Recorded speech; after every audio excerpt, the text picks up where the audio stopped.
Ang South Korea nagsalita na sila ay dismayado na sa sandatahang lakas ng Pilipinas tungkol sa malalambot nilang aksyon laban sa mga Chino, no, tungkol sa West Philippine Sea. Dismayado na talaga, lalong-lalo na yung kapabayaan sa Skoda Shoal na ang South Korea ay dismayado talaga.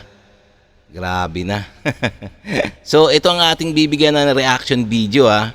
So, bibigyan natin reaction video to, komentaryo, suggestion, criticism, kung ano yung mga nasa loobin nyo, pwede rin naman kayo mag-comments dyan sa baba, okay? And kung bago ka pa lang sa aking channel, please like and subscribe na lang muna sa ating YouTube channel bago tayo mag-umpisa. And also, please paki-subscribe kay Summit Media Philippines, Summit Media Philippines. So, itong video na to, sa kanya to So, bibigyan lang natin ng reaction video to, komentaryo. Okay? So, umpisahan na natin to, mga guys. Kung bakit naging dismayado to, itong South Korea. Maraming bansa na ang tumutulig sa sandatahang lakas ng Pilipinas Yun. sa kung paano nito pinapangalagaan at hinahawakan ang issue sa West Philippine Sea, kung saan halos nasa pampang na ng Palawan ang mga barko ng China. Yun. Papakita lamang di mano ito kung gaano kahina ang ating sandatahang lakas para magbigay daan sa mga tropa ng China na iharas at ibuli ang mga sasakyang pandagat ng ating Philippine Coast Guard at mga sasakyang himpapawid ng Air Force at ng Bureau of Fisheries and Aquatic Resources o BFAR. At nito lamang Sabado. Oo nga, no.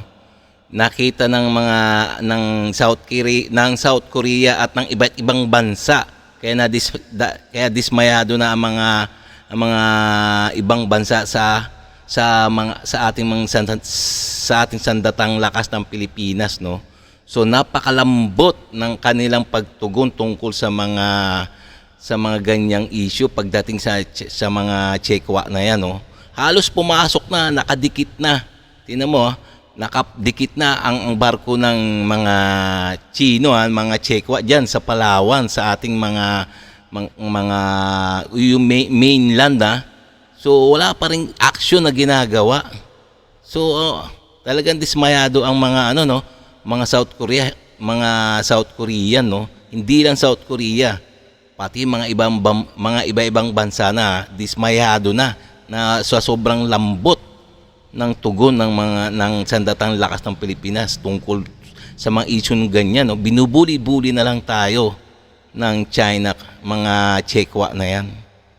Ang ginimbal na naman ng masamang balita ang mga Pilipino dahil sa panibagong insidente na naganap sa impapawid ng Baho de Masinloc o Scarborough Shoal. Dinikitan at binuntutan ng Chinese military chopper ang eroplano ng Bureau of Fisheries and Aquatic Resources o BFAR habang nagsasagawa ito ng aerial surveillance sa Panatag Shoal. Ito ay pasok sa 200 nautical miles exclusive economic zone ng Pilipinas. Sa isang pulong balitaan ngayong araw, sinabi ni Philippine Navy spokesperson for West Philippine Sea, Rear Admiral Roy Benson Trinidad, na ito ay isang mapanganib na maniobra at unprofessional. Ipinaubaya naman ng opisyal sa BFAR ang paglabas ng opisyal na payag kaugnay sa panibagong insidente sa West Philippine Sea. Subalit, teka, no. Puro naman ganyan natin mga kinaukulan, no. Mga nangangasiwa dyan sa West Philippine Sea, no.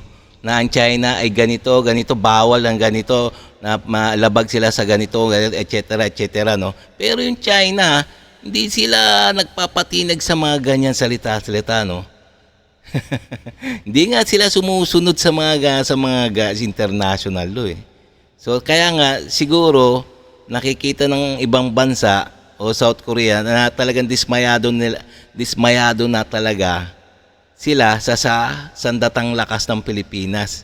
Talagang malambot. Malambot ang kanila. Kumbaga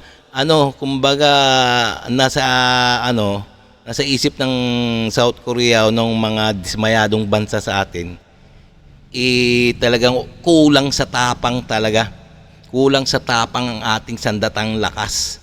Kaya ganyan, pinapasok na tayo, binubuli-buli na lang tayo ng mga Chekwa. Nakakalungkot lang talaga, no? Iniit ni Trinidad na ang naturang maaksyon ay walang puwang sa aviation industry. Oo. Sinabi din ng Philippine Navy official na ang pagpapalipad malapit sa ibang sasakyang pangimpapawid ay maaaring humantong sa untoward incidents. Oo. Kaya dapat na sundin ang rules of engagement at international law para maiwasan ito. Una rin, Oo nga naman.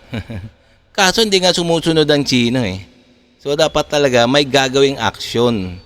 Action ang ating sandatang lakas ng Pilipinas sa mga ganyang klaseng mga pambubuli. Kasi nga yung mga Chino, hindi yan sumusunod sa international law. Sila lang ang kumbaga sila lang ang sinusunod nila, yung kanilang batas. Kaya nga dapat may gawing special na action na ating sandatang lakas. Kaya nga binubuli-buli na lang tayo. Dahil kulang sa tapang ba? Kulang sa tapang talaga ang ating sandatang lakas. nangyari ang insidente noong Sabado kung saan mapanganib na dinikitan ng Chinese military helicopter ang eroplano ng BFAR. Nag-issue din ng radio warning sa Chinese Navy warship kung saan posibleng nagmula ang Harbin Z-9 helicopter na bumuntot sa BFAR aircraft sa distansya na itinuturing na mapanganib. Nagbunsod naman ito sa piloto ng BFAR aircraft na mag-issue ng radio warning sa Chinese military chopper. Dahil dito, samot-saring mga naging reaksyon sa iba't ibang mga bansa Yun. na tumututok sa banggaan Sabi ito nga, at nagawa ng mga isla sa pagitan ng China at Pilipinas sa West Philippine Sea. Isa na dito ang bansang South Korea Yun. na isa ring kaalyado ng ating bansa pagdating sa sigalot na namuo sa dagat timong silangang Asya.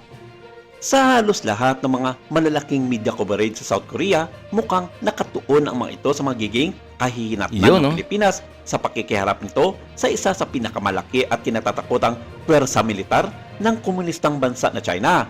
Maging ang kanilang mga military expert at analyst ay nagbigay ng kanilang pangangamba sa magiging kinabukasan hindi lamang ng paggobyerno ng Pilipinas, kundi sa mga susunod na henerasyon. Lalo't isa ang karagatan ng West Philippine Sea sa nagbibigay ng 20% na supply Yun. ng pagkain dagat Sabi ko na sa nga ba eh. buong Pilipinas.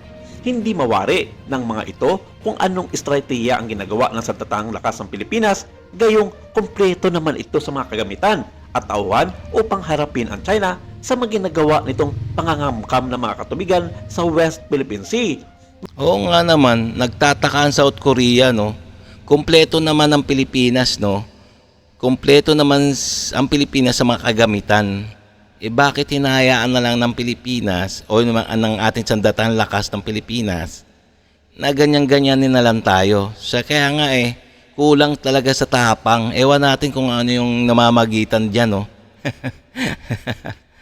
Maging sila na sa mga major supplier ng mga barko ng Philippine Navy, alam ang kakayahan ng mga gamit militar ng Pilipinas para pigilan ang China sa mga ginagawa nito sa mga tauhan ng Philippine Coast Guard. Ilan sa mga matataas na opisyal ng South Korean Defense Force na ang nagsasabi noon na harapin na ng Pilipinas ang China sa lahat ng anggulo at sa lahat ng paraan. Kung hindi, mawawala ang lahat ng mga nasasakupan nito at mga kontroladong isla sa West Philippine Sea. Maging ang mga South Korean mismo ay nakakatikim sa bagsik ng China sa agawan ng teritoryo at alam nila ang lahat ng mga estratehiya na ginagawa nito sa pangingialam ng kanilang mga karagatan sa akop ng kanilang 200 nautical miles exclusive economic zone. Pero nagagawa nila ito ng paraan para mapigilan ang mga Chino sa pagmasok sa kanilang mga katubigan. Buong tapang na hinarap sa pamamagitan ng dahas kung kinakailangan at alam nila na ang China ay walang balak makipaggera sa kanila sa ganitong issue dahil nakapaloob sa kanila ang United Nations at karamihan sa mga demokratikong bansa na pwedeng makipagdigma sa China anumang oras. Kaya halos sa mga South Koreans ay nagsasabing hindi dapat maging marupok ang Pilipinas sa pakikiharap nito sa China at maging buang loob sa mga desisyon lalo't na't may karapatan ang mga Pilipino na pakinabangan ang mga yamang dagat na nakapaloob sa 200 nautical miles exclusive economic zone sa West Philippine Sea.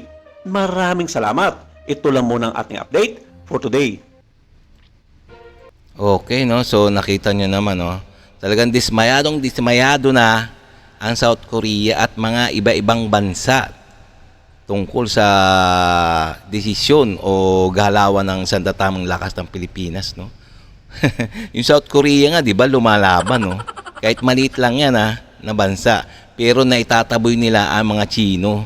Samantalang nagtataka nga yung yung South Korea dahil yung mga barko nila na mga barkong Philippine Navy galing sa South Korea. Alam nila ng South Korea na kung gaano kalupit yung barko nila na binenta sa Pilipinas. Pero ang hindi malupit alam nyo na alam nyo na yung hindi malupit, masyadong malambot o walang kulang sa tapang. Ewan na, kulang sa tapang ang sandatang lakas ng Pilipinas. Ayun, parang ganun parang ganun ang nakikita ko. Parang ganun yung na sinasabi ng South Korea at ang mga iba-ibang bansa na dismayado na sa sandatang lakas ng Pilipinas. Ewan natin bakit ganun. Ay nako. Okay no? So hanggang dito na lang tayo mga guys. So kung nagustuhan nyo yung mga ganitong mga reaction video, please like and subscribe na lang muna sa ating YouTube channel bago tayo magsara. Okay?